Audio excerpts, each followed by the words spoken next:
Hello and welcome to Fade the PB8. In this episode, we'll be coloring in this image of Indiana Jones, and I will walk you through, step by step, how I accomplished the colors that I achieved. I'll also talk about some of the mistakes I made, some things I would have done differently, and what you can do to get started at home. Hope you enjoy. Thank you.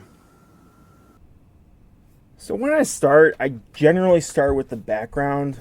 I find I like to do kind of the easier parts first, or maybe parts that aren't going to get as much attention when the picture is all done. By doing the background first, it kind of helps me establish like how dark everything else needs to be, how much contrast, how much shadow, things like that. So I kind of am molding the image together. And so like when I do Indiana, I can kind of look at the background that's like right next to him, and that will kind of help me decide what colors I need to use and what like how dark I need to go, how gray I need to go, things like that.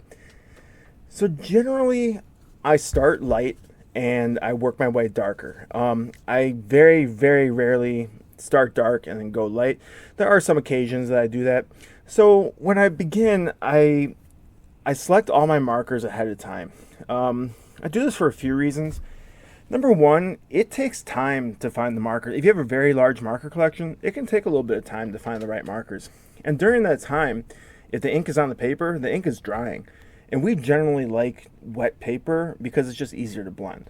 I'll talk a lot about how wet you want the paper to be, but generally, as you want to start blending a little bit better, it's easier to do on paper that's more wet. Now, you don't want the paper to be completely saturated to the point that it starts to bleed through the lines, so you kind of have to monitor it. You'll notice that I'm doing all the background at once. I'm not sectioning it off. I'm not just doing a few rocks at a time, then moving on to the next rocks.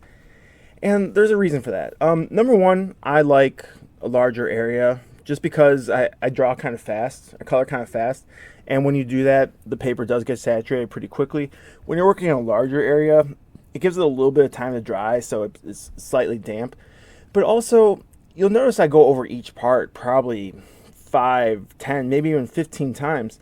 With a different marker, and there's many steps. So if I try sectioning it off and doing different sections, I have to remember all those steps in a row. So to keep it consistent, you really want to keep things consistent, make it all look like it all goes together. You want to kind of do it all at once. I've tried doing both, sectioning it off and doing it all at once, and almost every single time when I do it all at once, it just looks a lot better. So whenever I start, I'll grab a bunch of light markers and kind of just like randomly go over the spots, and I'm not filling in everything with one marker, then going in with the next marker and filling in everything. I'm kind of like sporadically using my lighter markers. Like I might saturate one little section, I might gloss over another section, I'll leave other sections blank, and then I come in with a different marker of a similar darkness. And then I'll do the same thing, but I'll saturate one little spot. I'll gloss over maybe some of the spots that I went before with the previous marker. So I'm just kind of slowly mixing the things together. I'm not just going for the Hail Mary and trying to pull out the one marker and going over it once and calling it a day. I just keep going over and over and over again. This whole drawing took me about 4 or 5 hours. So I have this thing sped up 16 times, so I know it's a little bit harder to follow. Now, it's good to have common colors.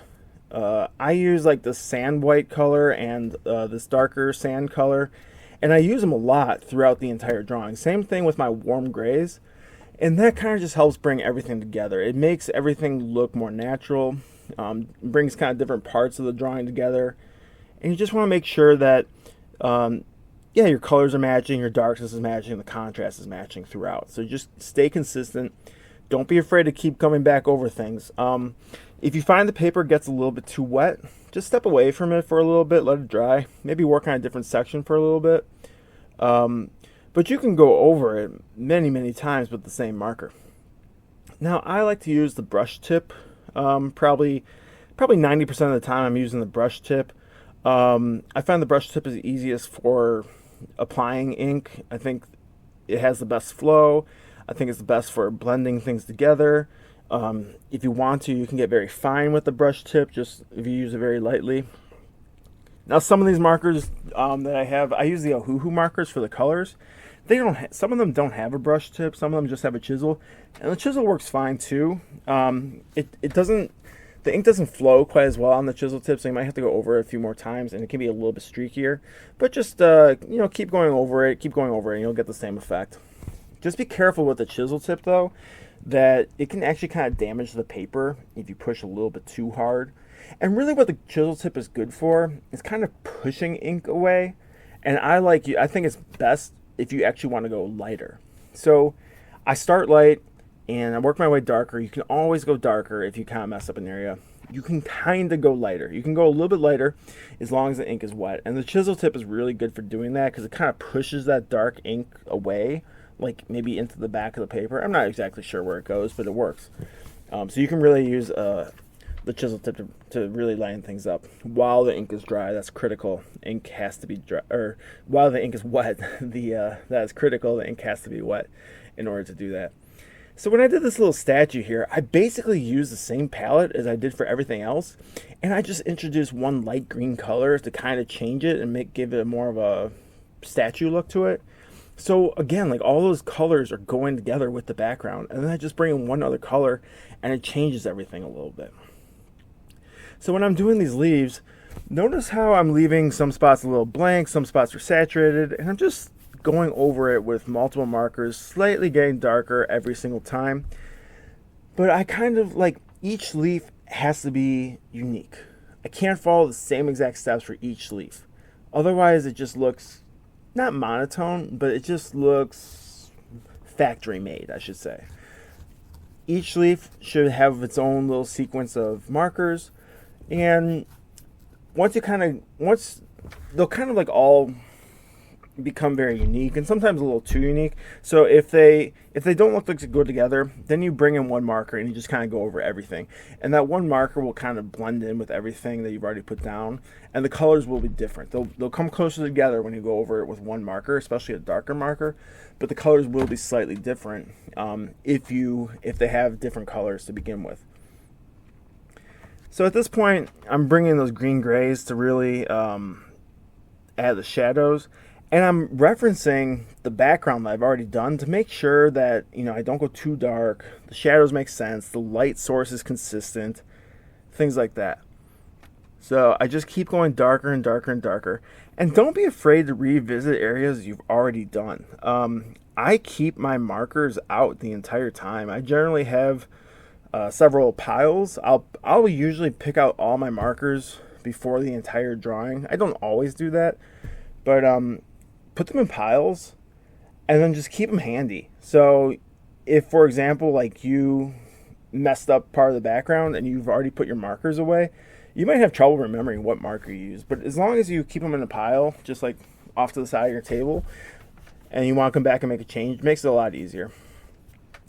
So when I do all these random objects kind of in front of him and the boxes beside him, I actually get a little careless, to be honest with you. This has been a 4 or 5 hour drawing.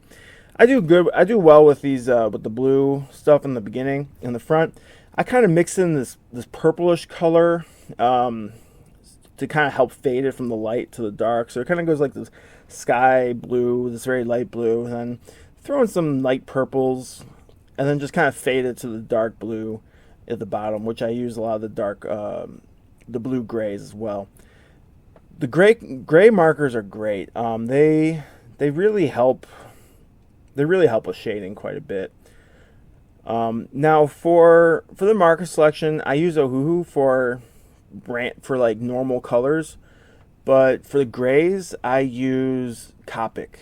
Not the colored grays. Copic doesn't have colored grays. But I find the Copic color, the Copic grays that have just like a much nicer gradient. It's just much more consistent, much more predictable. Whereas the Ohuhus are a little bit more scattered, a little bit more random. They both work, but I find the Copic's just a little bit easier. So you'll notice that I can actually brighten up some areas with the blender marker, which is basically just a colorless marker, and you can go over some areas, light areas, and it'll actually lighten up the ink quite a bit. You can use it on any any marker that you've already put down, just as long as the ink is wet, and it'll just kind of make the colors pop a little bit more. It's important to think about like where your attention is going to be drawn to when you first look at this.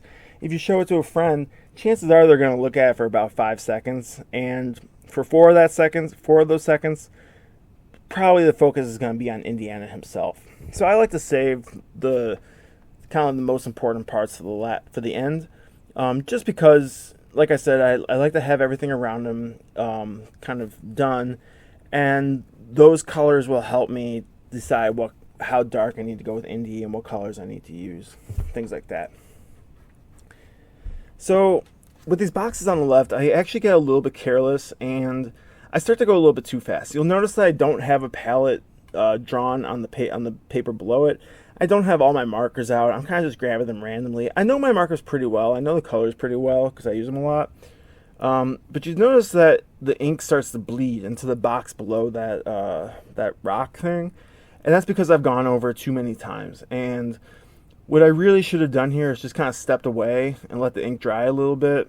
And, just come back, revisit it. Maybe work on a different part of the paper, then come back to it. But you know what? I made it work. So when I'm doing this box, notice how I'm just kind of randomly doing just very randomly scattering different color markers and then just kind of blending them together. It just creates a more natural look to it.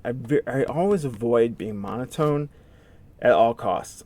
The only times I ever use like a single marker for something, if it's just very, very small, maybe like the iris of an eyeball, but that's usually about it.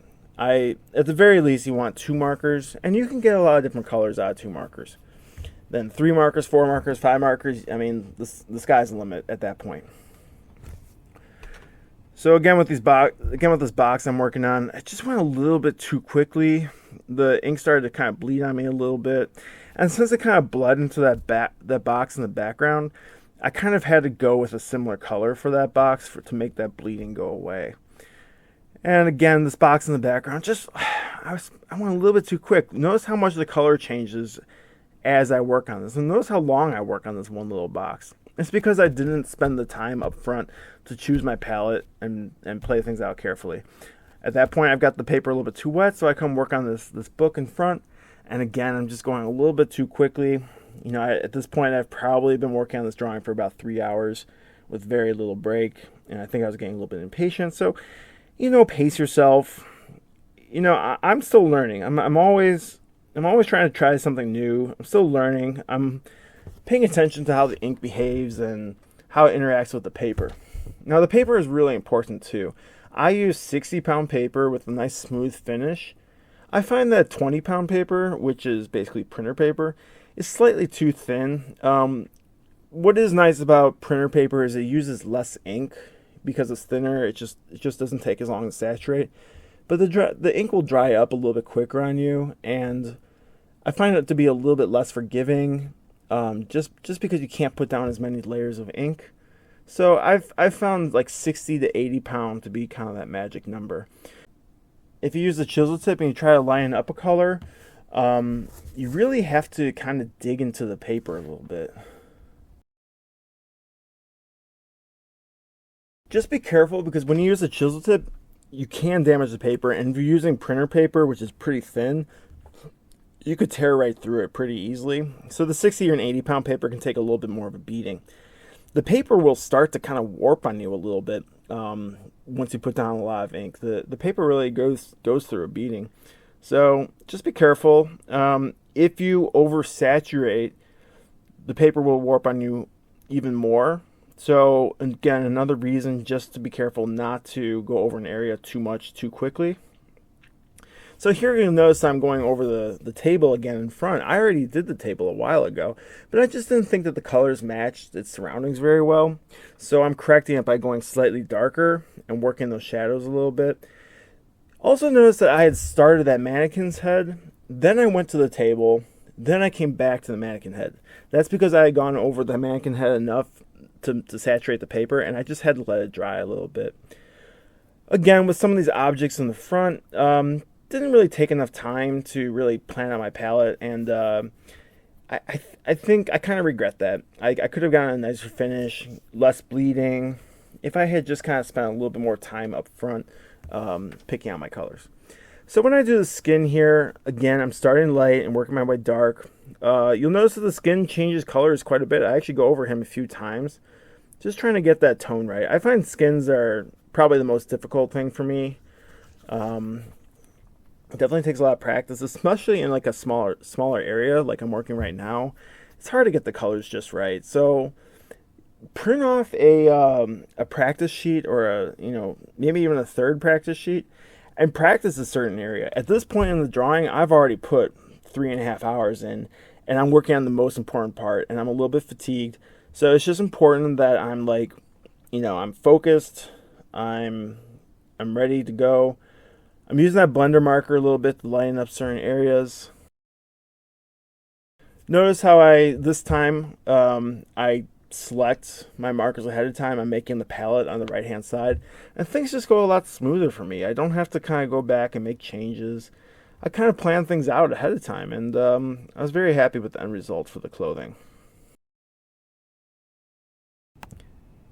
You never really know what the final result's going to look like until it's all done. I know that sounds kind of silly, but I'm kind of mixing colors together, and I'm kind of just going with it. Like I'm molding it together like a piece of clay. I'm using the lighter colors here, and notice how I'm just kind of scattering those colors. I'm creating different colors throughout his pants, throughout his jacket, and it just makes it look a little bit more natural. And I just keep going slightly darker and darker and darker.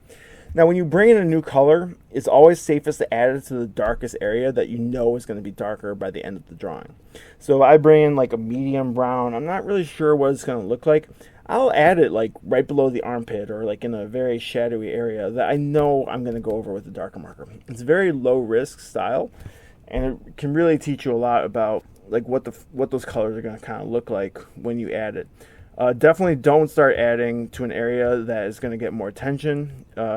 If you look closely at probably like any piece of art, and like really, really closely, you can probably find things that the artist, little mistakes that the artist didn't intend. But kind of like in the words of Bob Ross, we have happy accidents, and you kind of have to just work with what you put down on the paper. You have to stay consistent. Stick with your accidents. Let's say I was doing the background and I choose a brown that I didn't like for those rocks on the right. Well, you know what? I got to stay consistent, so I got to use that same brown for the rocks on the left. Well, I think that just about wraps it up, and I hope you enjoyed this and learned something. Let me know what you think in the comments, and I will see you in the next video. Thank you.